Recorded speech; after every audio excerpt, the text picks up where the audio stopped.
This is my Airsoft Combat Loadout Mark 1. Alright, so this wasn't my first Airsoft Loadout video. There was one more before this, which was the Splinter Cell Loadout. The only real difference between that and this, even though this is a Splinter Cell gun, was the last one had a different gun and it didn't have this mask. So this is pretty much the only difference between this and that. So if you want to sum up most of this video, go watch that before you see this one. But for those of you who are watching this video for the first time and have never seen the other loadout video, I'm going to go over the whole thing.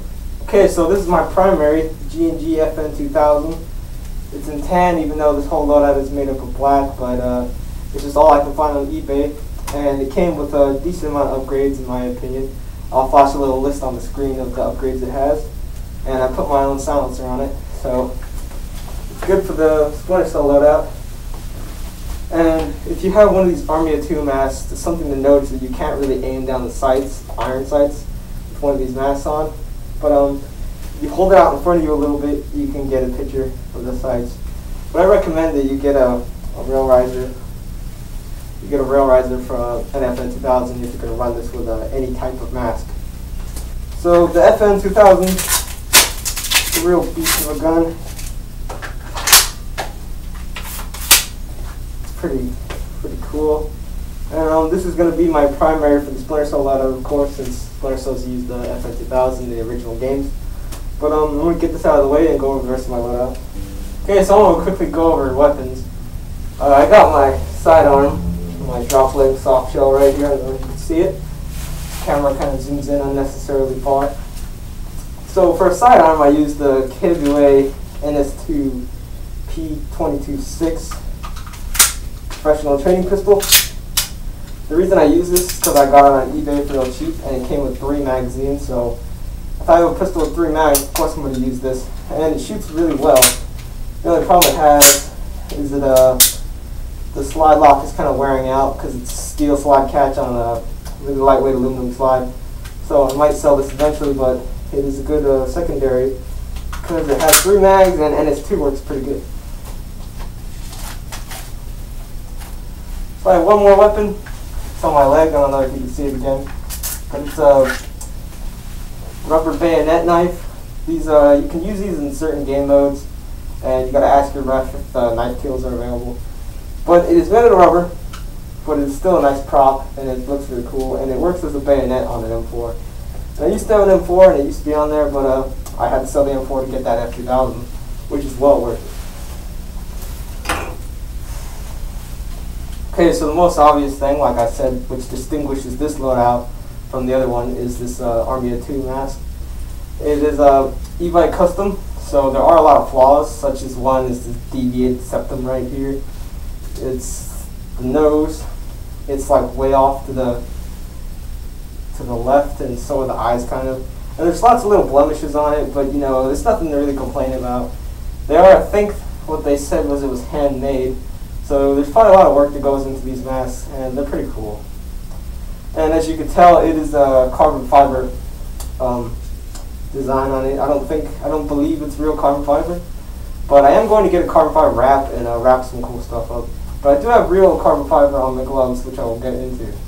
Okay, so I got this mask for Christmas. It's on e-bike. I think it's like $70 or $80 right now, but my sister who bought it for me told me it went above $90, so the shipping is kind of a hassle. But so far it's pretty good. I mean, like the pads kind of make the mask sit further away from your face. You still get good vision and stuff through this mesh. It's decent, but as you can see, the mask is kind of pushed away from my face a bit. But overall, it looks pretty good, and I definitely love carbon fiber. So underneath that, I have a balaclava. You can see that I have a military-grade balaclava underneath the mask. And this just makes it look more tactical, you know. There's no ears sticking out or hair getting in the way or anything like that. Then below, I have a Matrix, I forget what it's called. I'll flash the name on the screen, but I have one of these Matrix plate carriers, and it's in all black. And a difference from my last loadout is I made my own custom patch on my chest with the Velcro, so that's pretty cool. Also, I put a count back hydration in the hydration thing on the back. So now I have hydration. could stick it in here and get water. It's pretty neat. But it's blue. Most people don't have any normal camo dyes, but it works pretty well, and I can care less if it's blue. I think it doesn't look too off with the whole black loadout. Underneath it all, I don't run a BDU, not yet at least. If I do get a BDU, which I want it to be a Navy BDU. I'll flash what that looks like on the screen. I'm wearing motorcycle gloves. These are made out of leather and Kevlar, so this is real Kevlar. But it looks like carbon fiber, but they said it was Kevlar. It's on the knuckles and on the fingertips, and they have ventilation in them, which looks pretty badass. Instead of a BDU, I have just a regular Echo jacket, but it's got a lot of cool little pockets and stuff on there. And the top part of the sleeve is a different texturing than the bottom, which is a soft for like cold weather, and then the top is this silky kind of texture. I don't know. It's pretty cool, and I think it's alright. I hope you can see this. I actually got this light here, trying to improve the lighting. I'm filming this at night, so it's a little difficult. And I hope you got a good look at it. I could probably raise up the lighting in Adobe. But I'm wearing 511 tactical pants. They're brown, and I think they look pretty dark when you're in the dark anyway, so it doesn't matter, they're brown. And I got the sheath, which is going into one of the pockets. It's on my leg. And I got my soft shell drop leg, which kind of sucks. It's always moving around. I kind of hate them. I'm going to upgrade to a hard shell, like Black Hawk or something like that. Alright, so I thought I'd give you a little close-up on the mask, or on just the top part of my camera. Zooms in really close. But yeah, that's my combat loadout. I think it's pretty cool. And I was going to do a Ghost Recon loadout, but I got these goggles for it. And the goggles were a different color, they're not black, and that was a gift also. But I still need a helmet, and I still want to buy one, so I think I will eventually. And yeah, so this is just a combat loadout that I just made up based on how I have this helmet now, and this is my primary. I'm saving up right now to get a VFC Scar, so I'm going to get rid of the Thompson and maybe the P226. And me and the Zodiac might do another backyard war because we both have FNs. So I want to do FN 2000 versus F2000, but we will see about that.